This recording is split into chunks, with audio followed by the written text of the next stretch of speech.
अस्सलामुअलैकुम दोस्तों, अक़वाम मुत्तहिदा ने सल्तनत ओमान को इलेक्ट्रॉनिक हुकूमतों के मैदान में पाँचवां जदीद तरीन अरब मुल्क करार दे दिया है।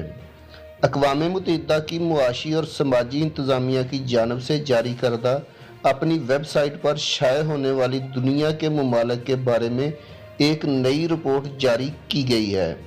इंडेक्स के शोबे में सल्तनत ने आलमी सतह पर 50वां नंबर हासिल किया है। अपनी रिपोर्ट में अक़वाम मुत्तहिदा ने निशानदही की है कि सल्तनत ने ई हुकूमत में तरक्की याफ्ता ममालिक की फहरिस्त में उस वक्त बढ़ाया जबकि वो 2018 से लेकर 2020 तक के अरसे में इंतहाई तरक्की याफ्ता ममालिक की सतह तक पहुँच गया। अक़वाम मुत्तहिदा ने दुनिया के 13 ममालिक को सल्तनत को दर्जा दिया है कि जिनके पास बहुत ही आला दर्जे का दारुल हुकूमत मौजूद है।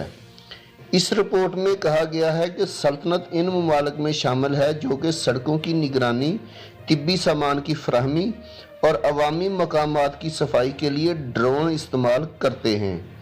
इसमें इस बात की भी निशानदही की गई है कि रॉयल ओमान पुलिस शहरियों और रहायशियों को घरों में और घर से बाहर जाने से बचने के लिए ड्रोन का इस्तेमाल करती है, जो कि कोरोना वायरस के वबाई मरज से बचने के लिए इंतहाई ज़रूरी है।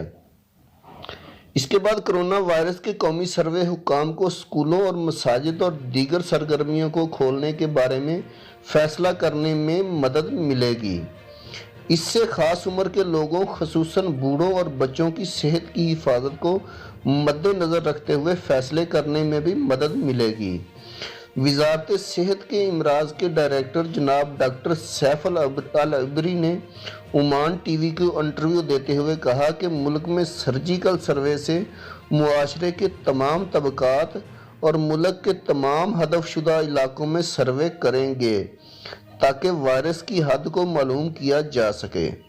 उन्होंने कहा कि अगरचे हमारे मुल्क में केसों की एक ख़ास फ़ीसद तादाद है लेकिन सर्वे के ज़रिए हम जान सकेंगे कि मुआशरे में वबा का फैलाव असल में कितना है और इन इलाकों और ग्रुपों की निशानदही भी हो सकेगी जहां पे वबा का ज़्यादा ख़तरा है।